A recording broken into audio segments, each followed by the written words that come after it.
Olá, pessoal! Para a gente poder fazer bem a parte de dosimetria das radiações, a gente precisa ter um grau de confiança muito grande nos equipamentos que a gente está utilizando. Lembrando que as radiações ionizantes elas não são sensíveis aos nossos 5 sentidos, então a gente vai precisar de um meio de detecção bem confiável para a gente poder estimar então todas as doses de radiação que a gente está dando para os nossos pacientes ou que a gente está avaliando dentro dos nossos equipamentos.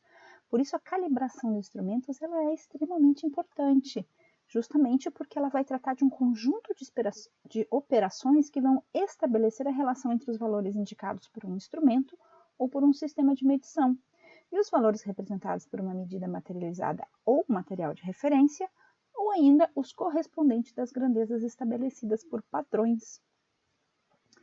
E a calibração do instrumento, então, ela vai determinar a resposta do meu instrumento de medida a partir de uma exposição ou taxa de exposição, uma dose absorvida ou taxa de dose absorvida, porque todas essas minhas medidas elas podem ser feitas na unidade de tempo, ou seja, eu fazer uma exposição por hora, mesmo que eu não fique 1 hora expondo, eu tenho uma estimativa da exposição para esse período de 1 hora, ou a minha dose absorvida, que também eu não preciso ficar 1 hora inteira medindo, mas alguns minutos, alguns instantes que eu faça a minha medição, eu já tenho condições de estabelecer as taxas de exposição ou de dose. Então, a calibração ela tem que ser rastreável. Rastreável ao quê? Aos padrões nacionais ou internacionais em vários níveis. Ou seja, eu preciso conhecer o laboratório, porque meus laboratórios eles podem fazer uma rastreabilidade direta, quando a fonte ou calibrador foi calibrado em um laboratório primário ou secundário, credenciado para esse tipo de serviço. Uma rastreabilidade secundária, que é quando a fonte é calibrada por comparação com outra fonte igual, de intensidade similar, que por sua vez vai ter uma rastreabilidade direta. Uma rastreabilidade secundária por inferência estatística, quando um grupo de fontes das quais foi extraída uma amostra aleatória adequada para sua calibração, com rastreabilidade secundária, vai ser utilizada para fazer, então, a comparação das medidas. E a minha rastreabilidade remota, que não é a mais confiável, que ela pode não ser rastreável aos padrões nacionais ou internacionais, e aí vai ser quando a instituição confia na calibração do certificado do fabricante. Mas essa aqui, ela não é recomendada para a gente fazer como calibração dos nossos instrumentos, e sim talvez como um controle de qualidade dos instrumentos que a gente adquiriu. A gente ou a empresa que a gente vai estar prestando serviço.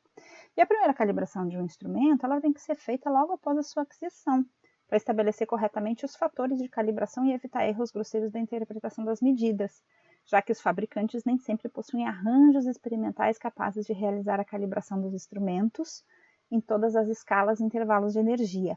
E aqui tem outra justificativa do porquê essa rastreabilidade remota ela pode não ser rastreável. E a realização da calibração inicial, então, ela vai evitar alguns erros que podem estar acontecendo na estimativa de dose. Há uns anos atrás, a gente comprava os equipamentos, utilizava eles e só depois a gente mandava para calibração. Hoje a gente já não recomenda isso. A primeira calibração tem que ser feita na aquisição do equipamento, por causa dessa questão dos arranjos que a gente vai estar trabalhando hoje em dia para garantir os fatores de calibração. Justamente porque quando um instrumento vai ser submetido a um procedimento de calibração, o sistema padrão vai possuir um certificado com fatores de calibração para as qualidades de radiação pré-estabelecidas. E são esses fatores de calibração que vão ser valores multiplicativos, e às vezes podem ser multiplicativos compostos, porque eu posso ter mais de um fator de correção. Em geral, eu acabo tendo 2 fatores de correção, se eu estiver trabalhando com uma câmara de ionização, porque eu vou ter um para o eletrômetro e um para o detector em si. E esses fatores de calibração, então, eles são multiplicativos, fornecendo valores corretos para as medidas em relação a um sistema padrão. E aí que eu vou conseguir fazer uma boa dosimetria de feixe. Para a calibração de instrumentos, a gente tem 2 técnicas bem conhecidas, que é uma técnica que vai utilizar campos de radiação com propriedades bem conhecidas, ou a técnica da substituição. Na técnica que eu utilizo campos de radiação com propriedades bem conhecidas, eu coloco um instrumento que vai ser calibrado no campo de radiação, eu já faço as leituras, eu faço a variação das energias e eu faço, então, no certificado de calibração vai ter todos os fatores de correção em função das energias. Na técnica da substituição, a empresa que está fazendo a calibração vai usar o seu padrão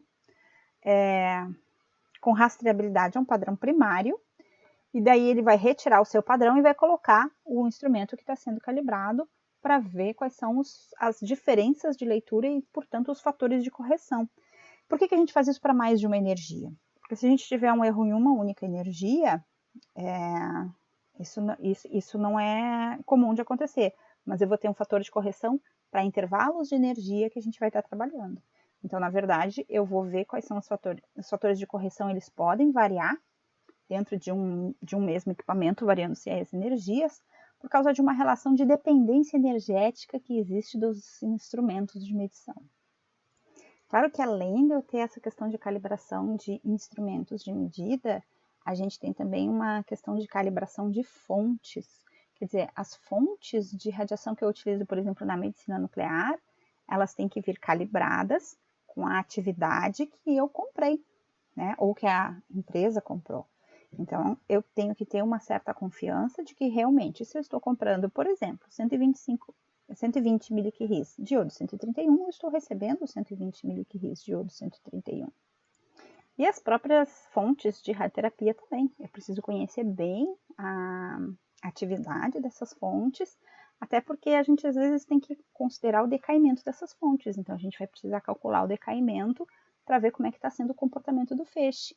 E claro que a gente também não vai ficar só sempre baseado em cálculos, a gente vai fazer as medições justamente com as câmeras de ionização, que facilita muito o nosso trabalho e nos permite fazer um controle de qualidade mais rápido, né? Sem a gente precisar ficar fazendo diversos cálculos todo o tempo, a gente faz apenas algumas medições. Para isso que a gente precisa confiar nos nossos instrumentos de medida. Então, para as fontes, a gente também vai ter algumas técnicas que vão ser empregadas, né? E a gente trabalha muito com o Tecnésio 99 metastável na medicina nuclear e do Tecnésio 99 metastável, então a gente pega a partir de um gerador de molibdênio 99, que ele vai decair por beta, só que ele não decai direto para o Tecnésio 99, ele cai para um metaestado do Tecnésio, que é o Tecnésio 99 metastável, que na verdade o Tecnésio 99 metastável é um isômero do Tecnésio 99, e ele vai emitir então um gama com um intervalo de 6 horas, então a meia-vida dele, na verdade, a meia-vida dele que tem esse intervalo de 6 horas, até que ele decaia para o Tecnésio 99. E aqui nesse site, por exemplo, vocês podem estar entrando nesse site, tá fazendo um download gratuito desse documento aqui, né? E aqui então a gente vai poder conhecer um pouquinho mais sobre esse gerador de molibdênio 99, Tecnésio 99 metaestável. E aqui a gente vê, inclusive, que o próprio Instituto de Pesquisas Energéticas Nucleares, que vai estar fornecendo esse gerador aqui para todas as instituições do Brasil, vai ter geradores que vão de 250 miliquirris a 2.000 miliquirris de solução de pertecnitato de sódio, que é o Tecnésio 99 metastável.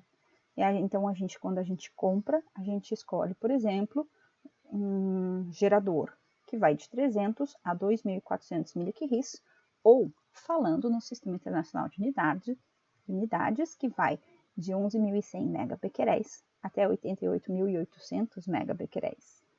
E aqui, então, a gente pode ver uma série de especificações que vão existir a respeito do gerador, inclusive as tabelas de decaimento do molibdênio, para a gente avaliar a vida útil, a atividade que a gente está retirando de Tecnésio 99 metaestável, o tempo que a gente vai, desde a aquisição do gerador, até quando a gente consegue estar tirando, então, doses que sejam boas, sejam significativas de estarem sendo utilizadas na medicina nuclear.